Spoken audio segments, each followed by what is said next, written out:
What is happening with the extra $200 boost for Social Security beneficiaries?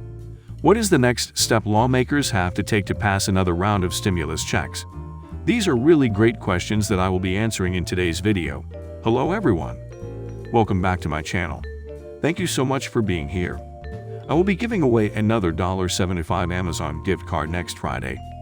To enter the giveaway, all you have to do is subscribe to my channel, like this video, share this video, and comment below. Alright everyone, so more and more prominent Democrats are urging President Joe Biden to cancel $50,000 in student loan debt through executive action. Democratic lawmakers could try to pass legislation that would cancel $50,000 student loan debt through Congress, but their efforts would most likely fail. We all know how difficult it would be for Democrats to gain Republican support on that legislation. Senator Warren recently had an interview with Yahoo Finance. Warren explained why she and others believe that cancellation would have a stimulus-like effect on the U.S. economy. Senator Warren said, "It's going to be a huge boost to our economy. Good for the individual borrowers. Good for closing the wealth gap. Good for the economy overall." What are your thoughts on this, everyone? Do you think Joe Biden should take executive action and cancel $50,000 in student loan debt? Are there any other types of debts that Biden should cancel through executive action as well? Let me know your thoughts in the comments below. Elizabeth Warren also shared that the payment pause on student loans ends this October. Families all across this country are all of a sudden going to be hit with payments. The average payment is going to be just around $400. Now for some families, they're simply not going to be able to pay it. And that's just going to throw that family over a financial cliff. Canceling $50,000 in student loan debt would change so many lives. I agree with Senator Elizabeth Warren. Families are going to be struggling to pay those student loans when the payment pause ends. It would be really terrible. According to Warren, student loan payments would be going into the federal government instead of getting spent in your local community, instead of getting spent at restaurants and retail stores, instead of being spent on back-to-school expenses in September. We need that money moving through the economy. But Goldman Sachs analysts disagreed back in December 2020, stating that they had several reasons to be skeptical that forgiving student debt would provide a large boost to consumption. The analysts argued that most student loans were being held by households that have high earnings potential and are less likely to be resource constrained, and that the tax implications of forgiveness could hold back any boost to consumption. The analysts argued that most student loans were being held by households that have high earnings potential and are less likely to be resource constrained, and that the tax implications of forgiveness could hold back any boost to consumption. Democratic lawmakers have been working on canceling $50,000 in student loan debt since last year. All President Joe Biden needs to do is take executive action. While speaking about student debt forgiveness, Senate Majority Leader Chuck Schumer said, "The Biden administration is still today very much open to what we are doing. No one question about it." And in fact, Senator Warren and a few others are planning with the president again shortly to reiterate our claim. This is still going, and going strong. I know so many of you want answers about the extra $200 boost to Social Security payments. Well, before President Biden became president, he advocated for many proposals that would increase Social Security benefits. A couple of months ago, Joe Biden's stimulus plans called for increasing Social Security checks by $200 per month during the pandemic. This is an idea that has also been proposed by other politicians. So Biden did initially propose an extra $200 a month for Social Security beneficiaries. However, it has been a while since President Biden has even talked about the boost. It is really sad to see how Biden has forgotten about that relief measure. I know many Americans would truly benefit from the extra $200 a month.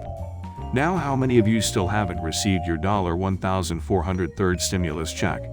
You should have received your third stimulus payment by now, either through direct deposit or in the mail.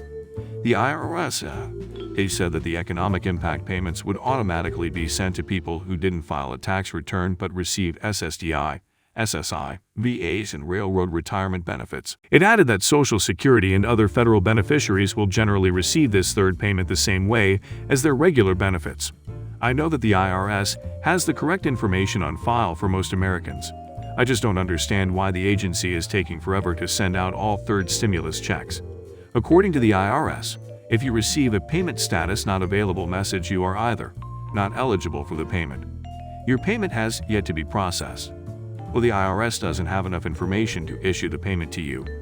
The IRS has provided little information about Americans that still haven't received their third stimulus payment. It is really upsetting because I know that there are still so many of you that still haven't received your stimulus money yet. If you have any questions in the comments below. That is the end of the video, everyone. I hope you found this video helpful. Make sure to subscribe to my channel, liking this video, sharing this video. Thank you, Isabel. What you and your staff have done continues to be acts of heroism. It's heroic. The care you provide makes it possible for parents to work knowing that their children are safe and that they're loved. It's an incredible gift that you give. So thank you, and to all the child care providers. So today we are announcing the single largest investment in child care in our nation's history. The single largest investment in child care in our nation's history. This investment is part of the American Rescue Plan, which the President signed into law just over 1 month ago. And before I talk about this investment, the President has asked me to update you on the implementation of the plan. As you know, it was very important to the President and me that the relief we delivered would be felt immediately and tangibly by the American people. And under the leadership of Gene Sperling, it is.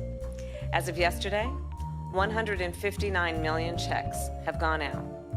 By the time all of the money is distributed, more than 85% of American households will have received a check.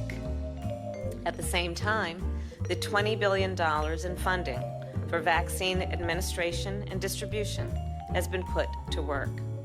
And it's helping us to increase confidence, to reach our hardest hit communities, and expand access through federally supported community vaccination centers, mass vaccination sites, and mobile vaccination units. We're now administering an average of over 3 million shots a day, over 20 million shots a week.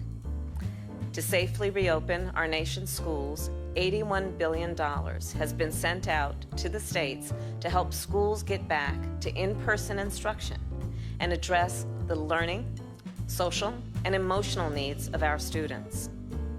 And there are millions of Americans who lost their jobs due to no fault of their own and are receiving unemployment insurance through programs that would not exist without the American Rescue Plan. The American Rescue Plan is also making health care more affordable by reducing the cost of coverage for 9 million people who are currently receiving financial assistance. At the Department of Housing and Urban Development, Secretary Marsha